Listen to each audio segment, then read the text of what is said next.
You're welcome to another tutorial. Now this tutorial is how to cut a mermaid skirt using the splash and spread method. So I'm going to be drafting our basic skirt.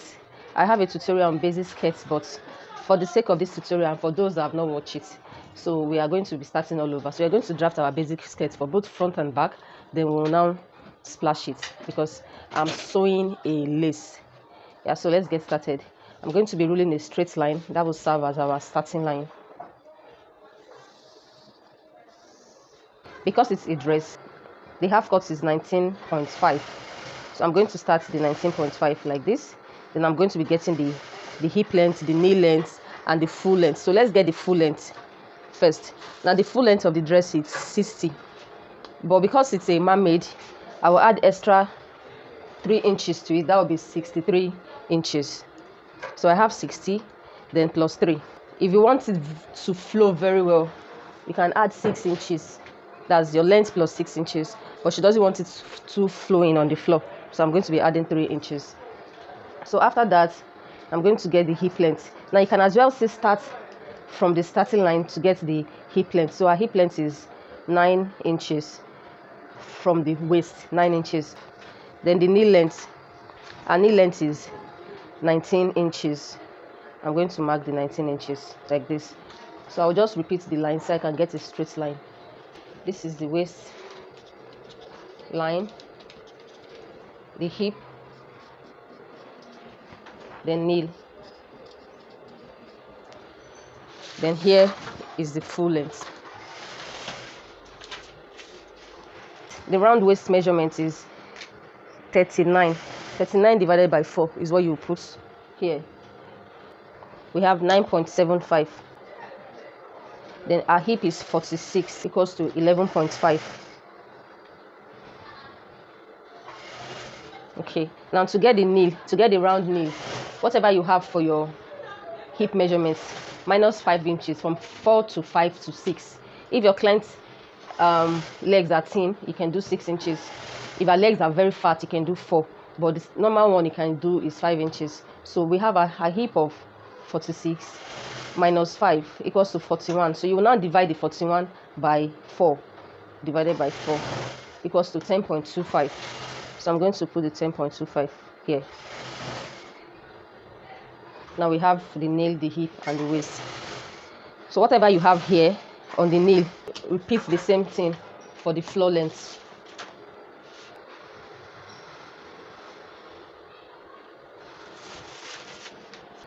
I'll be adding sewing allowance of 2 inches.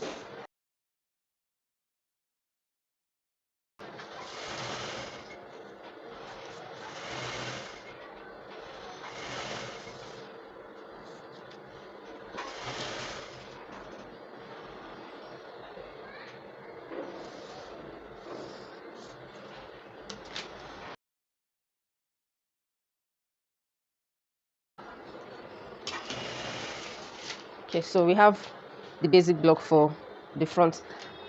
For people that normally put darts on their clothes, whatever your nipple to nipple measurement is, you are going to indicate it. Then you can mark your darts ½ inch on both sides. Then before your hip line, you come up 3 or 4 inches before your hip line. Then you connect it like this.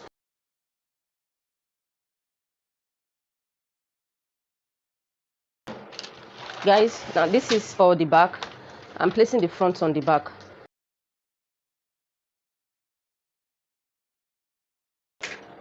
You're going to extend your hip line for the back. Extend it into from the front. Extend it into the back. Also the knee line, you extend it also. After that, you're just going to be adding 1 inch for zip allowance on the waistline.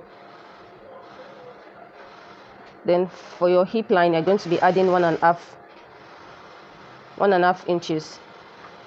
From your hip line, you're going to come down by 5 inches, like so. So let's connect this to this and to this.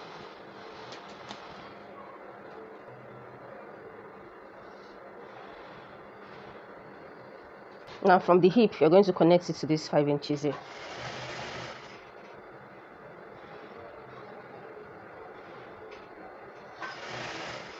So this is what I mean. Then here you're going to cut off this part.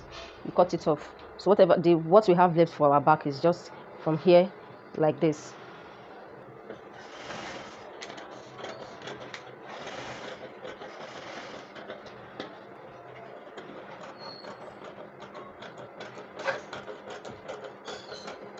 So when you get here, you stop. Then you cut off.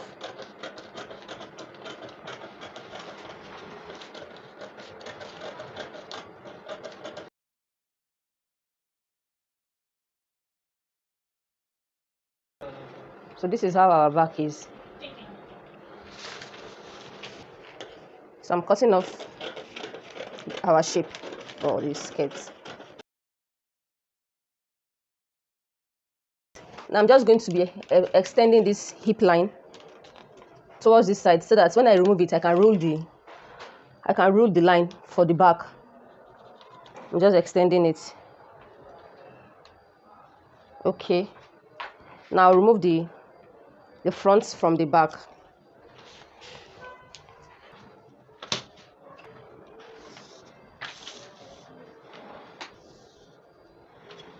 So for this back pattern, after getting our lines, I'm just going to be ruling my zip allowance all the way down from the waist line. Just connecting. I'll be ruling the zip allowance of 1 inch. Now you notice when we get to this part, we did not add any, we cut off the allowance on this part. Yeah, that is how it's supposed to be. So you're taking back the zip allowance from inside. That way it makes your skirt very perfect on you.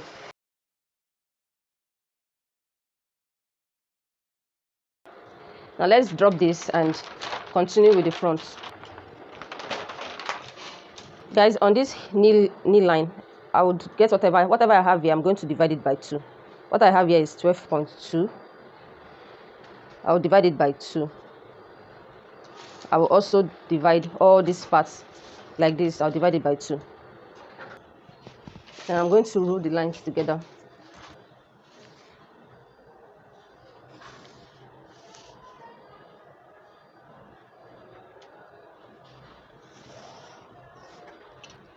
Now there's something I need to tell you. Because I use 19 inches for the knee length, does not mean 19 inches is the actual knee length of my client. If I should measure from the waist to the knee length, and knee length is 22 inches, then I minus 3 inches from it. But if you measure your client's actual knee length, either 22, 23 or 24, whatever you have there, you're going to go up by 3 or 4 inches. So this line here, this from here to here is 3 inches. From here to here is 3 inches. That is how you're supposed to go up. Then you rule it. After ruling it, you now get the midpoint. Then you now connect a straight line. But because I already minus that from the knee length, that was why I used 19 inches for my knee length when we were drafting the front pattern. So I'm going to slash from here to here.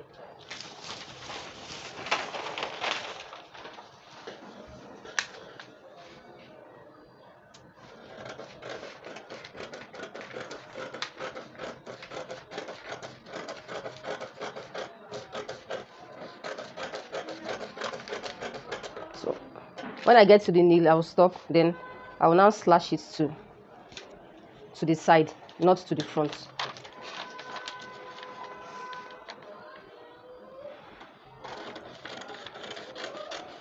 So you're going to slash, but you will not cut through. So this is how it's going to be like. You're going to spread it however you want. If you know you have enough material, you spread. So let's do what we did here. Let's repeat for the back. So for the back, I will also do the same thing. I'll divide here into 2. Then I mark the midpoint. I'll come up all the way here. I'll also divide into 2. And I'm going to mark.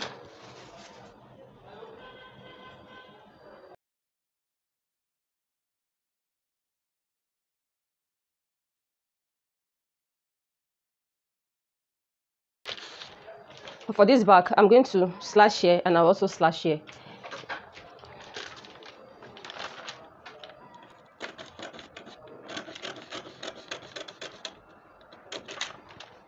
Now if you don't want it to have a tail at the back, there's no need you slashing it to the back. You know, this is the side seam of the back, then this is the zip allowance side. If you don't want it to have any tail, just do this and you're good to go.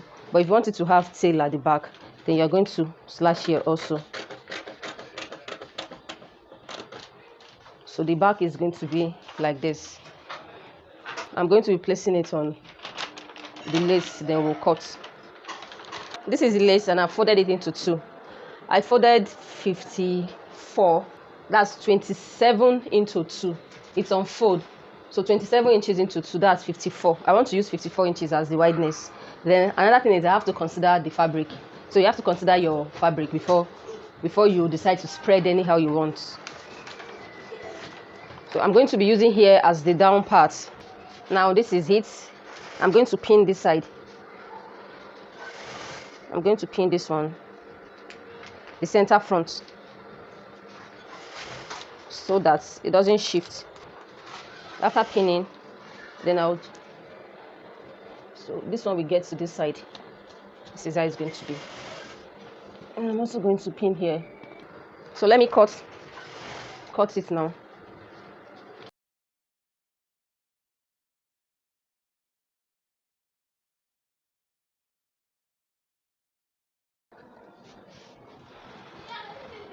Now towards this side, you can see that it's not the same, even if you are going to curve like this. So this is what I know, this is what I usually do. I'm just going to leave some allowance from here, then I'll cut. I'm going to cut like this. I'm going to cut. When I get here, I'll stop. Now I'm going to minus some from the remaining one here like this. I'll minus some from it.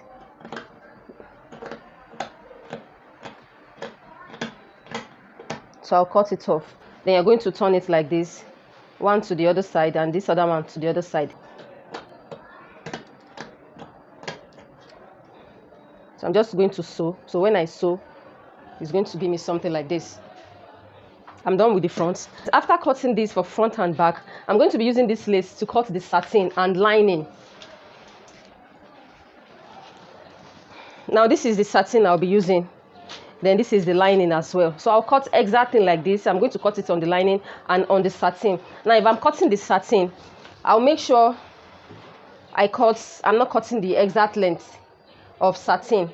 So since the lace is 63 inches, the satin will be 60 inches. So satin and lining will be the same length of 60 inches. We'll be gumming the lace on the satin.